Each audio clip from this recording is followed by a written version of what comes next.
Alright, what's up guys? My name is Zack, and today I am driving a 1985 Toyota MR-2. Behind me is a 1.6 liter inline 4, and down below is a 5-speed manual transmission. Now, I am super excited to be driving this MR-2 for one reason. It's a fun car with very low mileage and is very well kept. This does have 111,000 miles, but for the age, you're not gonna find a better condition MR-2, at least not here in the Midwest. So I'm very excited to share it with you today.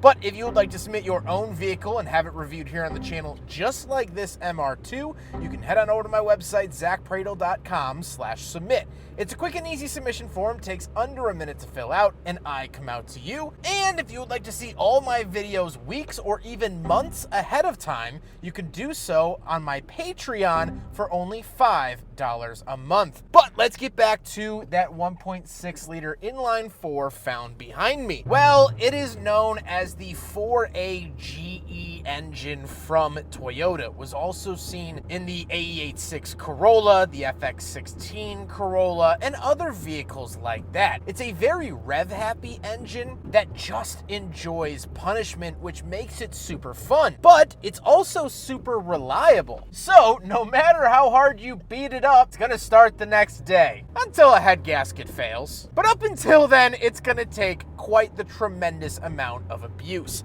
Head gaskets were issues in these cars. I've driven at least 2 4AGE cars that have had their head gaskets replaced, so it's just part of the game, unfortunately. Like I said, paired to it is a 5-speed manual transmission. It's absolutely wonderful. It's nice and light, and the throw isn't that long. It's sort of this wrist flick into each gear, which just adds this amazing feeling to the car. Everything feels very close. If you're a big fella like me, this car is a little tight. But if you're looking for that, man, this car delivers. And the shifter represents that. Last but not least, the MR-2 is rear-wheel drive, although it is mid-engine. So these have been known to have spinning issues, especially on a day like today where it is rainy. I will not be pushing it through any corners for my own safety. How does it feel to drive the MR-2? Well, it's glorious.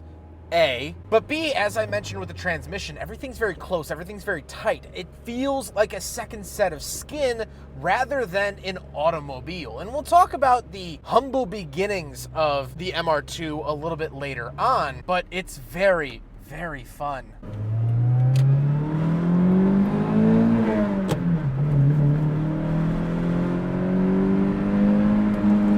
It's so smooth, too. And that 4AGE has such an aggressive, what's the word? Rev down, whatever. After you let off, it's just wah! It's very signature of the 4AGE, and I love it. It's not the fastest thing in the world. I'm not being blown away. I'm barely even being impressed, but it's fun. It's just, it keeps you engaged. I'm like a cat with a yarn ball on a string. And it keeps me smiling, and it's fun. Now, they later did offer a supercharged version.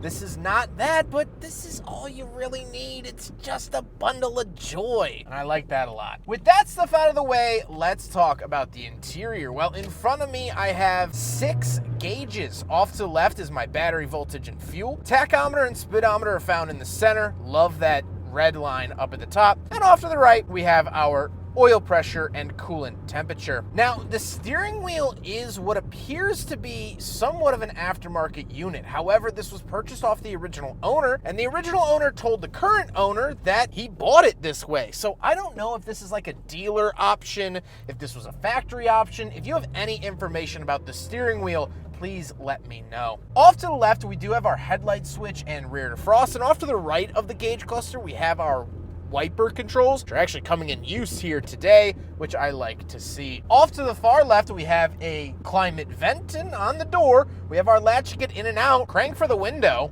and that's it. Moving into the center, we do have a digital clock, a single climate vent, a little shelf area, if you will. And our climate controls. I absolutely adore these climate controls from Toyota in this era.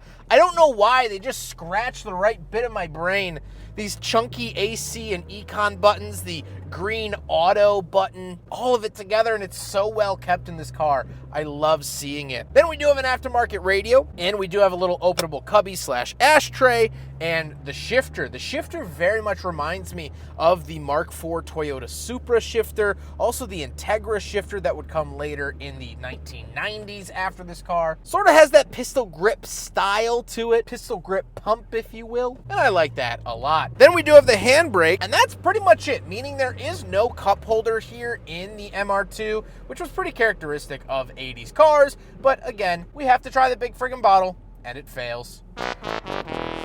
The seats are actually pretty comfortable. Now, they are a little bit small for a guy like me, but I am the upper percentile, so you'll probably fit fine. They do really hold you and squeeze you, and they have a very, very 1980s look to them. The headrests are on these fake sort of shocks to make them look more athletic for some reason. Never in my life have I ever thought that my headrest wasn't athletic enough. But here we are. We don't have back seats, but we do have some trunk space, so we'll take a look at that. Right around the back of the MR2, single key here, which wasn't standard in the 1980s, to just have one key that did everything. I'm looking at you, Oldsmobile.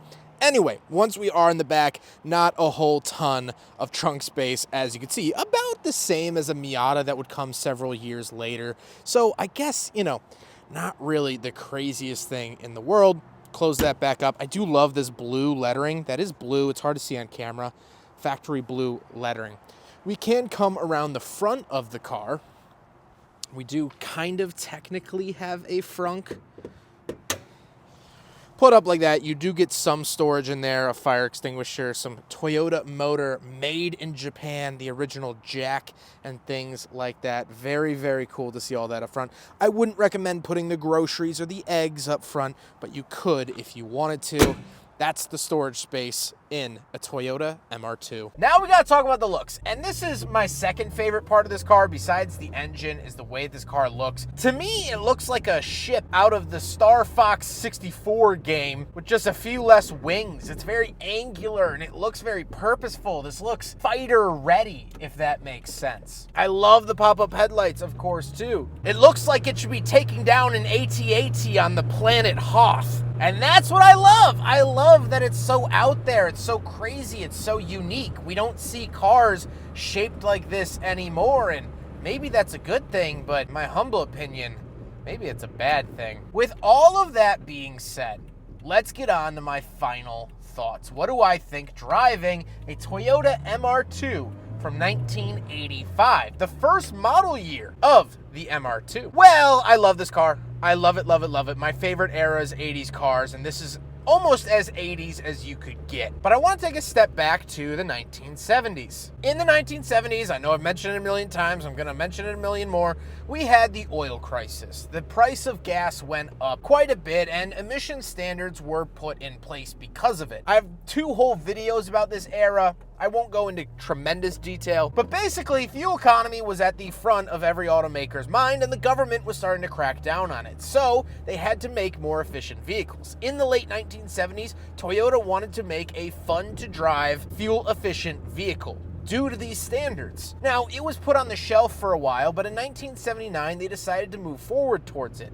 It wasn't supposed to be a dedicated sports car, it was just going to be a fun-to-drive economy car. What they ended up building was this, the Toyota MR2, and it joined the Toyota Supra and the Toyota Celica in their sports car lineup. They were called the Three Sisters. And they had other fun-to-drive vehicles like the A86 and the 4Runner, which was making its debut the same year, well, 1984. The MR2 was the strangest of anyone. The engine was in the wrong place. It looked like something out of a science fiction novel. And so in turn, it didn't sell the best out of anything. But it seems to be that anything good isn't truly appreciated in its time. During its era, the MR2 was great and fun, and the people that bought them loved them. But the people that didn't get it never got it. But now in retrospect, everyone loves the MR2. And that's how I feel here today. This is such a fun and unique car, and the best thing is that it's so different. While I've driven pretty much every 80s sports car, it feels like them in the right ways with the clutch engagement and the rev-happy engine, but it looks different, it feels different. This is in a separate category, almost shared with that of the NSX for obvious reasons, but the NSX pushed more luxury. This car doesn't care about my luxury. This car isn't trying to soothe my back with its smooth VTEC. No, the 4AGE, as you could hear on that D-cell, is aggressive. It barks, it bites, and it throws a tantrum in the best ways possible. This car is the epitome of big bark, little bite. That's okay. I don't need the jaws of life clamping down on me.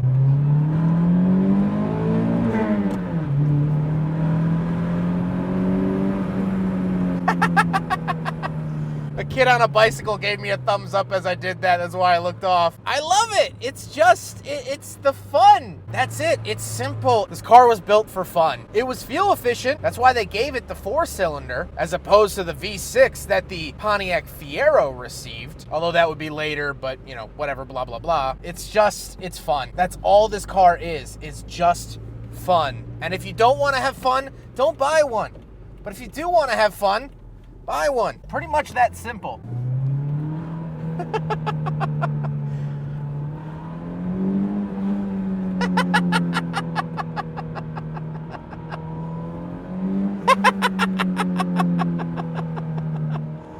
Oh, it's fun.